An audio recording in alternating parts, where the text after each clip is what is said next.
आदरणीय प्राचार्य जी, अध्यापकगण एवं प्रिय छात्रों, जैसा कि आज हम शिक्षक दिवस मनाने के रूप में एकत्रित हुए हैं, तो हम ये जानते हैं कि आज डॉक्टर सर्वपल्ली राधाकृष्णन, जो कि हमारे देश के द्वितीय राष्ट्रपति रहे और इसके पहले वो एक प्रोफेसर भी थे, तो उनको ये अध्यापक जीवन बहुत ही पसंद था। इसलिए उन्होंने अपने इस शिक्षक दिवस को, अपने जन्मदिन को शिक्षक दिवस रूप में मनाने का निर्णय लिया। और उनके हिसाब से शिक्षक एक समाज का निर्माता होता है।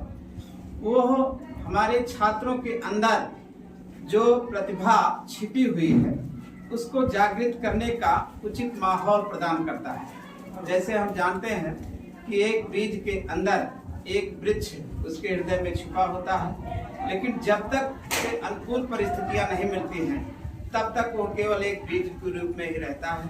लेकिन जब उसे अनुकूल परिस्थितियां, जैसे उसे वर्षा, पानी, नमी, धूप इत्यादि उपलब्ध हो जाते हैं, तो वह अंकुरित होकर के एक वृक्ष बन करके उस बीज जैसे अनेकों वृक्ष को उत्पन्न करता है।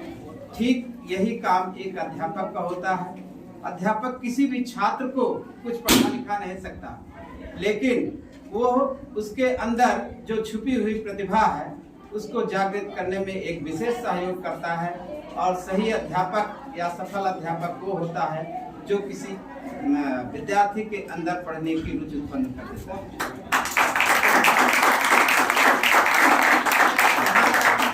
हो सकता है हम अपने प्रिय छात्रों से यही अपील करते हैं कि जब कोई भी हमारा अध्यापक क्लास में हो तो आप उससे अपने जितने भी शक या डाउट हैं उनको एज ए फ्रेंड समझ करके, लेकिन जहां अनुशासन है उसमें ये समझ करके कि वो अध्यापक और हम छात्र, क्योंकि हम जानते हैं कि अगर किसी भी व्यवस्था को अच्छे रखना है तो शासन को गरम, बनिया को नरम और कन्या को शर्म होनी चाहिए। जहाँ गड़बड़ हो जाती है, तो आज के दिन हम ये जानते हैं कि हर अपने त्योहार के पीछे कोई न कोई उद्देश्य होता है। आप माने या ना माने, हम आपको अपना परिवार मानते हैं, तो हम यहाँ से एक सभ्यता ये भी सीखते हैं कि हमें अपने से बड़ों का कैसा आदर और सम्मान करना चाहिए। शिक्षक का हमारे लिए क्या सहयोग होता है।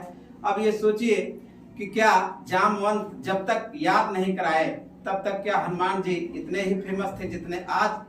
उनके अंदर जो भी भावना थी उसको जागृत करने का उद्देश्य जामवंत को जाता है। तो ठीक यही काम हम लोग भी करते हैं।